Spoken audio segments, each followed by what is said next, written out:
Here's a question for you. Did you pass your driving test first time? Many of us like to think that we're great drivers, but actually we're not that good and would struggle to pass our driving test if we took it now. Philippa Thompson reports.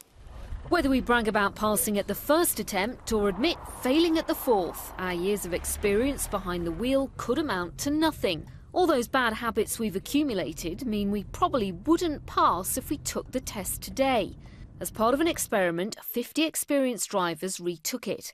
Only a quarter of them passed. Those who failed committed an average of 3 serious or dangerous faults, such as speeding, and 16 minor faults, including using the wrong gear and failing to check mirrors. Motoring groups say the results of the experiment are so concerning that all drivers should be made to do refresher tests.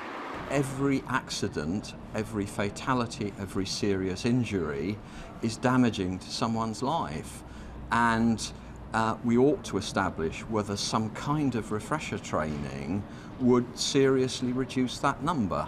So whether you passed your test 10 months or 10 years ago, remember, you're probably not as good as you think. Philippa Thompson, Good Morning Britain.